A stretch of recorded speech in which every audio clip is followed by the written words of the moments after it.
Welcome back to Bravo Breaking News with Kim and Lisa. Last night, we got the walk-off we have all been waiting for when Garcelle stormed off the Beverly Hills reunion stage and literally didn't look back. No, she was gone, girl, gone. Like, she was over it. She was over them. She couldn't even stay for one more second. So I don't know. Was it really warranted? We're going to talk about it. And we're also going to get into more details about Kyle and Mo and where they stand. I mean, I just have so many thoughts and so many questions. All of the above, so many thoughts, so many questions. I thought this reunion was honestly better than the entire season of Beverly Hills, especially this last part, which I have a lot of opinions on. You've heard us talk about Garcelle before, her exit from the show, and her exit from the reunion stage definitely has me feeling some type of way. So we're going to get into it, but I cannot go any further without also recognizing that last night was not only the end of Real Housewives of Beverly Hills, but the premiere of the Valley Season 2. And let me just say, that premiere delivered. I mean, it's definitely giving us it's filling the Vanderpump Rules hole that we all have in our hearts. You know what I mean? And it's just going to be such an epic season. What were your thoughts? I mean, when one Bravo door closes, another opens, truly. I will say I haven't yet finished the entire episode, but from what I saw so far, it's going to be explosive. I mean, it's like you think Brittany and Jax are, having problems. Like Jesse and Michelle are so messy, admittedly. And then we've got like the Janet of it all. I mean, she's a troublemaker too. We've got Kristen. Like, it's a lot. There are a lot of very strong personalities on this show. I mean, Kristen Doty was made for reality television. I am so glad to have her back. It is going to be so epic. Let us know, are you guys watching The Valley? Because we are thinking of transitioning over there to recap it since it's kind of taking Beverly Hills' place. But let us know. We could also cover Summer House. So drop your thoughts in the comments below and make sure you subscribe so you don't miss any more Bravo breaking news. Okay, so we pick back up part 3 of the reunion in the midst of our Dorit versus Sutton. And of course, we got Jennifer Tilly asking quietly, do you think Sutton took some anti-anxiety medication? And Garcelle was simply replying, we're mic'd. Because Sutton is really just taking a back seat this reunion, and it is so contrary to what she had been doing the whole season. And I think Dorit, is like, where is that Sutton? Why didn't she show up today? Because Dorit is definitely bringing it. Like, she is calling people out, especially Sutton. And I mean, I gotta say, she's making good points. Like, she's like, where was the Sutton that was coming after me and making shady comments and, saying that I need to pick on someone whose wallet fits. So she's like, if you wanted to fight, here we are, let's do it. And, she starts saying that you buy people. I don't know what she was referencing. I kind of wanted them to get into that a little deeper, but they didn't. And then Kathy starts chiming in saying, Sutton doesn't buy people. She's too cheap for that. She's too cheap. Oh, she's frugal. She's frugal. And Garcelle's non-answer about the anxiety medication was the only answer I needed. Like, oh, you're right. Yeah, I mean, her saying we're mic'd obviously says that maybe Sutton did take something to calm down. Take a Xanax, calm down. We've heard it on Housewives before. Wouldn't be surprised if others took note and took Ramona's advice. Maybe she's gotten into the beta blockers like Paige. Could be. Could very well be. So, okay, so we get into like the fight at Dorit's house, right? With the whole, is there alcohol in it? Of course there's alcohol in it. Sutton's drinking it. And Bose gets accused of being Dorit's mouthpiece in that moment. And Bose simply says, how am I Dorit's mouthpiece? All I'm saying is, if she's going to leave, like, let her leave. Why is she sitting there at the entrance with all of you guys gathered around her? Like, Let's either move along or get back into the party. And Bose says that on the after show, Sutton was kind of mischaracterizing her, saying that she was almost angry at her and yelling at her. And when they played the clip back, I gotta say, like, Bose wasn't angry or yelling. She was a little stern, but she wasn't angry or yelling. And so she took offense to that. And Sutton says, listen, you didn't know the backstory and you came in really strong. And Bose simply says, I am strong. Boom! I thought that was such a good moment. And that right there made me think, all right, Bose is going to make it. She's going to make it as a housewife, I think, because she's not going to let these ladies push her around and she's going to stand in her convictions. How did you come away from this interaction? Loved it. Also, when she was like, it doesn't take a rocket scientist to tell what is going on in the group. Like, it was very clear from an outsider's perspective what was going on. And Bose Right. wasn't afraid to mention it, but not in an aggressive way whatsoever. She spoke her mind. She said her piece. She, was strong in her beliefs and she wasn't afraid to tell the other women about it. So I loved it. I love that she's standing up for Dorit. Dorit says at the end, like, this is a friend for life that I've made this season with Bose. So I absolutely love that. We get into the drinking though. And so, of course, Sutton thinks that Dorit is perpetuating this drinking problem. But then Dorit points out, no, it was actually you who perpetuated your own drinking problem because of an interview. What I would have given to actually see a clip of this interview, where supposedly during COVID in 2020, Sutton said she started pouring drinks at 10 a.m. Mhm. Now, I gotta say, is this okay because it was COVID? Like, or No. do you think that it's really a problem? Because I will admit, COVID was a tough time on everybody. Everybody had to cope in one way or another, right? So, I mean, does she have a point? Was this just a joke? I think Sutton was saying it like a tongue in cheek, but she probably did do it once or twice. I don't know that she was doing it every day, but she continued to make jokes about it even this season. She walks around with the bottle of ocean spray. Was it when they were in St. Lucia? She says, "Oh, I'm going as vodka tonight." Like, she does poke fun at herself for it. So Dorit, her argument, and I'm not saying it's necessarily right, but her argument is, well, you're poking fun at it, so how am I to know that it's off limits? Sutton, of course, says, look, it's okay for me to make fun of myself, but like for you to bring it up, it turns into something different, right? It turns into, you're accusing me of having a drinking problem. I, I see both sides here, but I think two things can be true. I think Sutton can be sensitive. We know this. And I think Dorit was trying to stir shit up. So that's where I'm at. Yeah, and I do wish, which we talked about, like, it's a trigger for Sutton because of her dad's issues in the past. Why wasn't that brought up? Like, we talked about the trip to Augusta later on, but Right. obviously this drinking problem conversation is a trigger for Sutton because of her dad's past issues. So why wasn't that brought into the conversation as to maybe why people shouldn't bring it up or why Sutton is so triggered by it? I don't know. I feel like that would have been like an easy explanation and would have kind of shut Dorit up a bit. You know what I mean? Yeah. I'm sure Dorit took that away from these episodes as well. I just don't know why they didn't talk about it. But Dorit's basically like, look, if I wanted to paint you as an alcoholic, I could be doing a lot more. And Andy, being the Housewives historian that he is like, is that a threat? Or is it a promise? And I immediately thought of Heather Dubrow and Shannon Beador.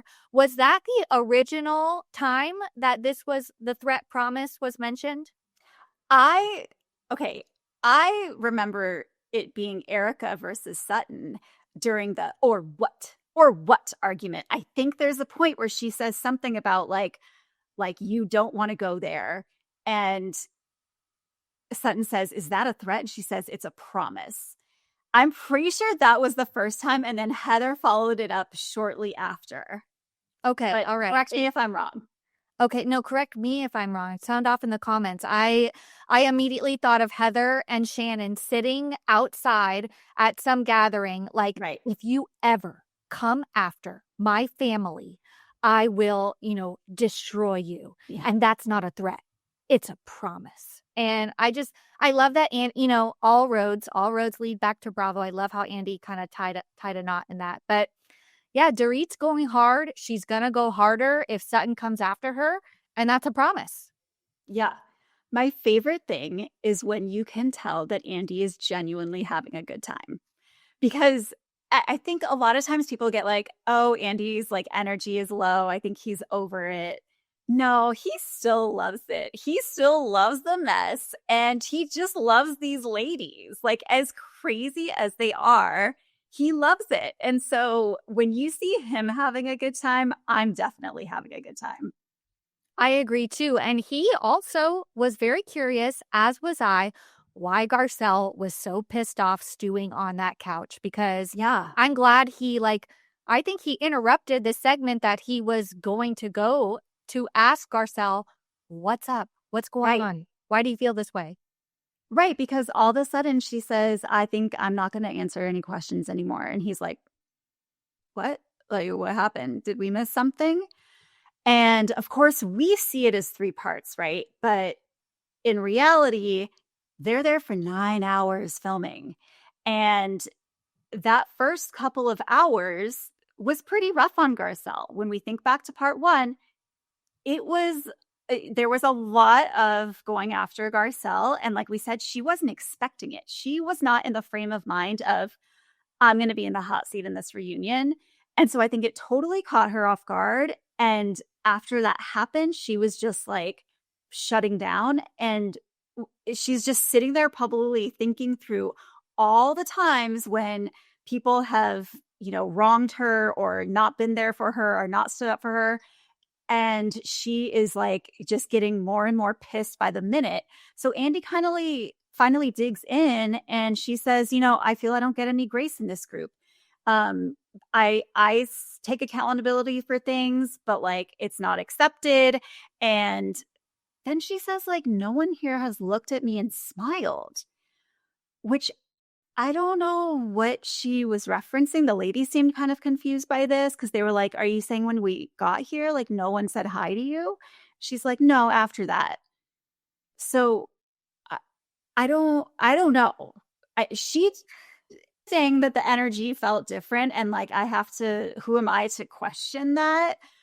But it seemed a little odd.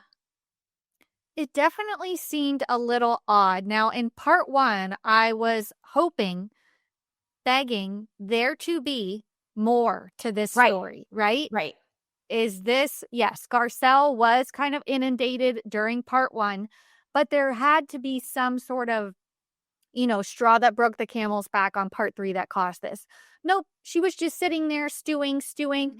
And apparently, we'll get to it at the end, but it all had to do with the robbery comment about Dorit and no one really standing up for her saying that. Like, it's one thing to take accountability. We talk about it all the time. Own it, baby, own it, Lisa Rinna style. So, but it's another thing to take accountability for something that is inappropriate and dangerous to say. So I almost think that she was taken aback by what Bose kind of brought after her, after she said that, and like was thinking about it and ruminating about it the whole time. Mm-hmm. But Listen, sometimes the truth hurts though. And especially, I feel like there's moments when we hear a hard truth and we don't want to accept it and it just pisses us off. And then over time, you come around and you're like, okay, I get it now. But like in that moment, she wasn't ready to accept that. And so it was just, she was just going over it in her head. And she was just getting more and more mad. yeah, I don't know. We'll get more to Garcelle because I have more thoughts about the storm off later. But we get this little segment about Erica. Of course, we know she returned to Broadway. What's something that was interesting that she shared was that she's so close with her son. She talks to him every day. Like sometimes I forget that Erica even has a son. She doesn't For even like real. talk about him, you know? So it was very interesting to hear that. We also get, a little bit of an update on Tom. She has not spoken to him, doesn't want to speak to him, will get no answers or closure about what really happened. Won't answer if he's guilty or not. How did you feel about Erica kind of basically, I don't know. I guess she's still kind of involved in some legal stuff, so still can't really talk about it, but it was interesting how blasé she kind of was about it and didn't really give us a direct answer. But I do agree that, we watched her tumultuous marriage, her, legal issues, and then she's kind of, risen above all of that. And I personally love to see it. I don't think a lot of people agree with me, but yeah. No, I like to see it as well. I think for her, I feel like she views Tom as no longer here. To me, it seems like Tom is dead to her. And yes, he still has a heartbeat, like he still has skin and flesh and a heartbeat, but that is not Tom. And so I feel like she's sort of already mourned him in a way. She mourned the loss of her marriage. Actually, I don't know if she ever really mourned the loss of her marriage. I think it was all just so overshadowed by these massive legal issues. So maybe her way of coping was just like, this person that I once knew does not exist anymore. And that's that. So that's why she doesn't want to visit him. She doesn't want to talk to him. She's like, there's no point, and I'm not going to get any answers anyway. I'm not going to get any clarity. I mean, it's a little, I don't know. Is it cold? Like, Yeah, she's I don't know. willing man who she was married to for a long time, and she's just like not even gonna like go visit him. Yeah, but at the end of the day, he did cheat on her. He basically betrayed her and lied to her, whether Yeah. you want to believe that or not. And she divorced him. So she owes him at this point nothing. Yes, they had a long marriage, but it didn't end well. And, No, you're right. You're right. whether he's in good health or not, I don't know. At the end of the day, yeah, it's a little sad how things went down, but at the end of the day, he's a terrible fucking person that ruined No, you're right. You're right. many You're right. people's lives. And so if you think about it from that perspective, like he deserves nothing. No, you're absolutely right. You're absolutely right. Um, I just I don't know. If I were her, I would still have like a tiny little piece of me that I think would feel guilty, but I think she has to do it in order to protect her own peace. But when you said like she divorced him, we find out that they're not divorced. Like Not yet. they are just now starting the process, because she was basically saying, what's the point? That was the least of my concerns when I got hit with all of this stuff. Like I left him, I'm out. I don't have to like deal with him on a daily basis. But I can't take on any more paperwork at this moment. It's too much admin.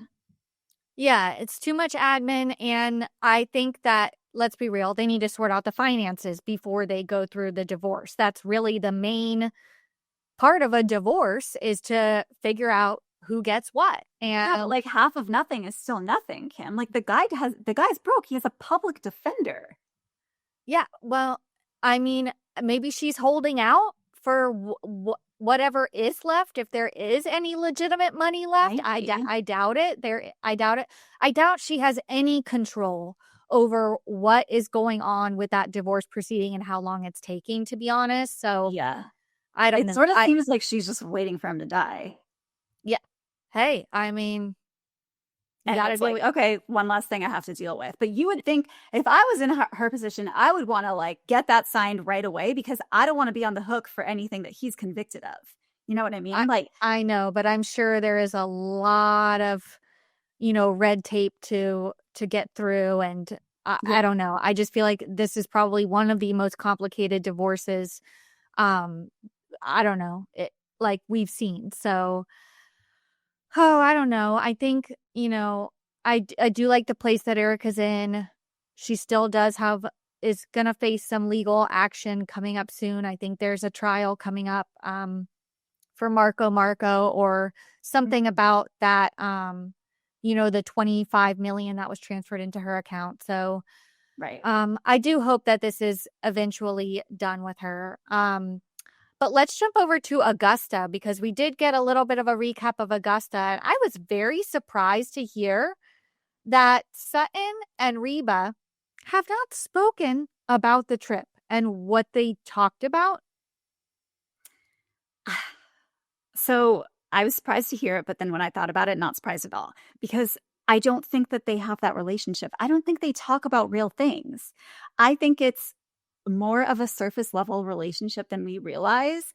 And both of them are uncomfortable going into anything that even remotely approaches feelings. So we don't know if Reba's watched the show. We don't know if she hasn't watched the show. I'm curious to see what she thinks after watching it, but I don't know if we're ever going to get that. Yeah, I don't know if we're ever going to get that, but it did seem that at least Sutton, it did affect Sutton and impact Sutton in a way that did make her want to change. So it does seem like she watched the episodes or, at least what she experienced there did make her look inward Yeah. and make her want to be better and maybe just, move on with her mom. Whether Reba feels the same, I don't know, probably not. But at least Sutton, it's helping her move forward. Yeah. And I think she did get a lot of closure going to Augusta and going into that house where she last saw her dad. It seemed like she carried a lot of guilt with her over the last interaction she had with him. And also a lot of resentment towards her mom for not sort of recognizing the signs and stepping in. So she says, her next step is to kind of forgive her mom. And once that happens, she will, kind of get a weight lifted off of her shoulders. And she does say that, she saw things in herself that she wants to improve on. She wants to make better. Yeah. So I, love her or hate her. It does seem like she is maybe becoming a little bit more self-aware. We'll see if that actually, turns into action. But I don't know. I think it was good for Sutton regardless. So let's move on to Kyle and Mo because of course that was kind of what finished up this reunion as it was what finished up last reunion. And it pretty much feels like we are in the exact same place we are last year. And Kyle pretty much says as much. There's no updates. They don't talk about what's happening. They talk every day. She's very sad. Do they have regrets about splitting up? No, but they regret, what happened to get them to this place. Mhm. And, once again, we get Kyle kind of implying that Mauricio was maybe kind of messing around. She doesn't say it outright, but she Right. says, you know, um, basically the fame, the business, the money, the traveling really got to Mauricio. Women were throwing themselves at him. They got married so young that Mauricio never really got to be free and single and have fun. So this is kind of like his phase now. So I think that pretty much says it all. Like, I think we can all assume that Mauricio cheated on Kyle, right? Without her saying that. Yes, she's very protective of him still, which I understand. She says, look, I'm never going to talk badly about Mauricio. It's just not going to happen because she does still care about him. But bigger than that, she cares about her family, her daughters. She's not going to go on and say that he was having an affair. He was, hooking up with women on his travels, whatever. So this is the most we're going to get from her. And we have to just take it at that. She shares that actually seeing Mo and PK partying with DJ Kyle Cook made her realize oh, I actually don't want any part of that, and kind of gave her the ick. One thing I thought was very interesting was that immediately when they started talking about Kyle and Mo, Kathy starts tearing up. And she says, I want them to get back together. I wish they would work it out because I don't like things to change. This surprised me because Kathy hasn't been Mo's biggest fan. Like, that's not a secret, right? And so I was very surprised to hear that she actually is kind of rooting for them to get back together. Yeah, I mean, I think they're both stuck on kind of like the idea of it, right? Because they've Right. had so many great years together. But when you look at the facts and reality, like, I just don't think it's going to happen. Like, I don't think, like, look at Mauricio. I feel like Mauricio is dragging Kyle along, not making any decisions, still out and about dating. Like, I think that they just need to move on. Like, I feel bad for Kyle because nothing's happened. Like, she's in this place. It's going to be going on 2 years this Right. summer that they're just separated and sitting in limbo. And Kyle, like, literally can't move on. And then we get this, you know, other segment. I feel like deja vu, honestly, because it's exactly what we talked about last reunion. Like, yes, she's still questioning her sexuality. But she kind of, it was interesting how she framed it because she said that kind of came after the speculation and after the music video where they were lesbians together and after everybody started saying anything. I think the order is a little bit off there. Um, Mhm. but I also thought it was hilarious that when Andy was trying to bring up this subject, Kathy could not stop laughing. She just like literally, she goes from tearing up about Mauricio to laughing about Kyle potentially being a lesbian. Like, Um, full on laughing fit, like, couldn't stop. couldn't She was stop. biting her finger to keep herself from laughing. I I don't get it. Why is it funny? Is she I like, don't she can't picture it? I don't know. I don't get it. And then we totally got clickbaited in the trailer because Yes. we all thought Kathy told her daughters that she might be a lesbian, but no, she said she clarified to Andy, "No, I didn't say that. I was just telling them, like if that were the case, would you be supportive?" Of course they would be supportive. Andy's like, "Oh, Paris and Nikki Hilton are supportive of the gay community? Like, no shit." And Andy also said, when Kyle reveals that after she talked with her daughters, Portia gave her a big hug and said, "Mom, we love you, and there's nothing you can say that will make us not love you." And Andy says, "That's exactly what my dad said to me when I came out to them." And she was like, "Well, I wasn't coming out." And he's like, "Oh, right." And it's But like, it's a very but like, similar you were conversation, he born. said. Yeah, yeah. He she definitely had to correct him there. But I don't know. To be honest, again, I'm gonna get a lot of hate for this. People want Kyle to be open and honest. I honestly think she's being open and honest with us. I think she doesn't know. She doesn't have an update about Mauricio. She doesn't know what her sexuality is. She's questioning it. She's thinking about it. She's maybe trying things. She doesn't want to come out and say something if she isn't that something. So I don't know. I feel like we're not getting a straight answer from her because I don't think she has a straight answer to give us. Hmm. That's a good point. But then she does say, "I want to be moving on. Like, I want to be dating." And she says, "And I will be soon." So, what does that mean? That was very cryptic and made it seem like she has something to announce, but she's not ready to announce it yet. And then I thought back to the night in St. Lucia when they're at dinner and Garcelle brings up Morgan and Kyle says something like, "Maybe one day I'll have a great story to tell everyone." And Sutton says, "I hope you do." So in my head, I'm like, there's something that she's not telling us that she's holding on to. And to top it off, yesterday I saw on social media, like, the streets are talking. And by the streets, I mean Heather McDonald, because on her podcast, she says that apparently there's a documentary in the works about Morgan. And I guess she had to have a mastectomy or a double mastectomy or something. And she says in that documentary, it's like very clear that they're a couple, that they're together, and it's not going on Bravo. And so I'm like, holy shit. If this is true, this is some Robin Dixon bullshit here because, like, you can't go on your show and string us along, tease us because you have another project going on another network where it's like embargoed or whatever. Like, that's not fair. So I've been on Kyle's side. Like, look, you have to do it when you're ready. I'm not going to force anyone into coming out or whatever if they're not ready or if they're not sure. But if this is true, that like the whole reason she's not really talking about it is because she has a documentary going with Morgan, then I'm not okay with that.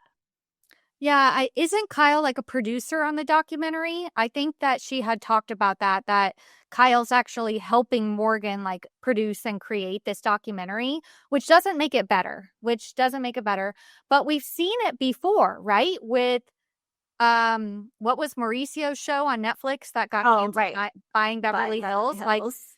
they definitely spilled a lot more about their relationship there than we ever saw on Beverly Hills. So I don't know. That's kind of Kyle's MO. I agree with you. I think that if we do get something in the documentary, but I don't know. I don't know if I believe that. Is this documentary going to be like the coming out story of Kyle Richards? Like, I don't think I just don't see that as the direction of this documentary. I'm sure we're going to get a lot of footage of them together and people are going to make assumptions, but love ya, Heather McDonald. She's not always right. She makes them, she makes some assumptions, and as do we all, that just don't turn out to be right. And I just don't see this documentary about Morgan's music career, who's so-called private and doesn't want to, be in the public eye, create a documentary that all of a sudden becomes Kyle's coming out story. I don't see it like that. It made me connect the dots though with Kyle saying like, I'm going to be moving on soon, or like, I'm going to have a story to tell soon. So that's where I was like, oh shit, is this it? Well, we're waiting. Let's see. When's that doc coming out? We're waiting. We are waiting. Maybe next season. Okay, so that's Kyle, but we think it's all over. They do a cheers, they get up. Andy's like, we're gonna get a cast photo. And Garcelle's like, no, we're not. I'm out.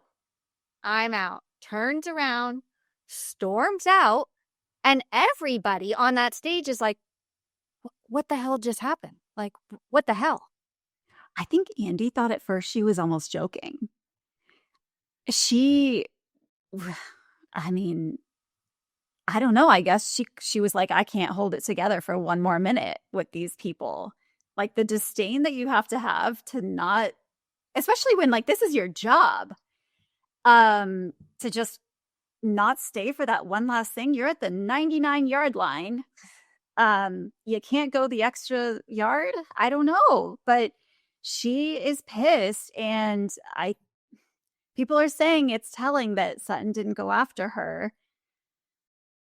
Obviously, Garcelle left with Sutton last reunion. I think it's a little different. That was a medical emergency, and this time Garcelle was just pissed. And Sutton was very confused. They're basically, yes. What's wrong? What happened? And Sutton's like, let me think. Like, I don't know. Did you think that she knew what was actually going on and she didn't tell? But everybody's like, what's the context? Like, what happened? Like, we were all on this reunion stage. Like, and even Kyle says, like, this isn't somebody's birthday party. We're not all going to be laughing and smiling the whole time. This is where we get down to business. We all get yelled at and cornered at the reunion. That's like what these are for. And everybody was confused. And then we get, backstage, Garcelle's changing out of her look. She's ready to go. She's ripping those pearl encrusted gloves off. She doesn't give a shit.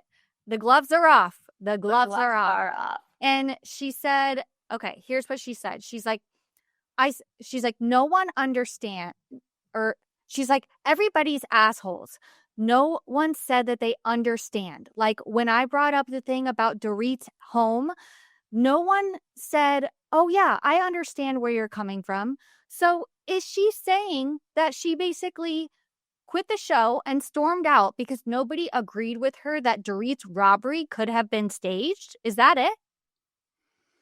It's kind of what it sounds like, but it's like, well, maybe no one understood because they didn't agree with you. I don't see it. I don't see why she felt that way. I don't see she seems to think that because she took accountability for saying that and thinking that she should be forgiven.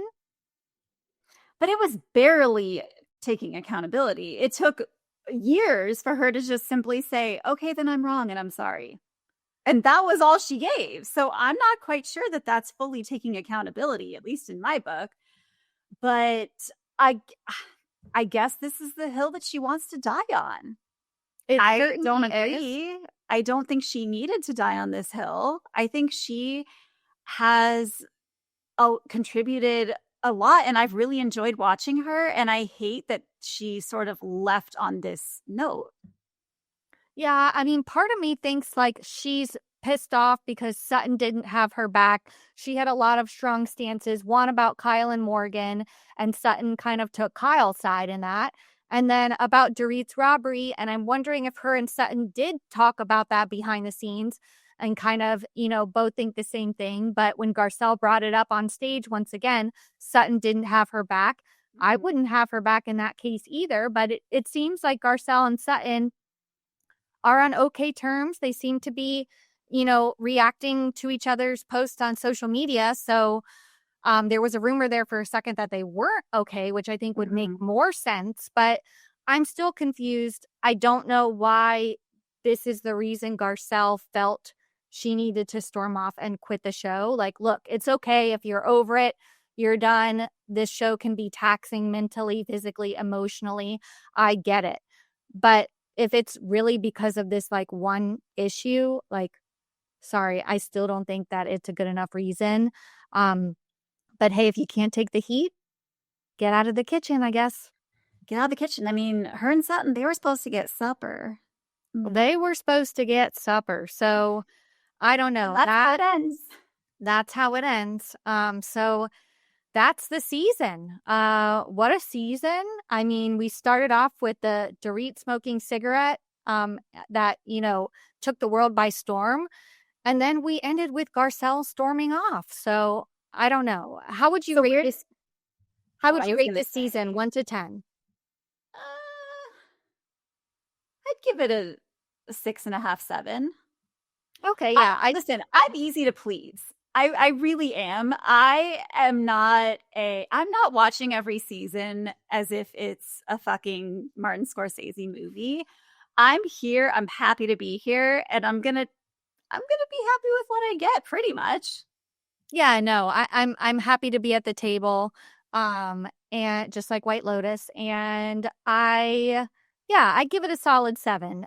But with Garcelle out, that means we will have a newbie coming in, maybe a few more shakeups to come. So I don't know. We'll see. But that's it. That's it for the season. Thank you guys so much for tuning in. Let us know what you guys think we should cover next. Are you watching The Valley? Do you want to see us jump over to Summer House? Drop your opinions in the comments, and we'll be back next week to talk more Bravo breaking news. Thank you so much for watching and listening, and we'll see you all soon. Bye.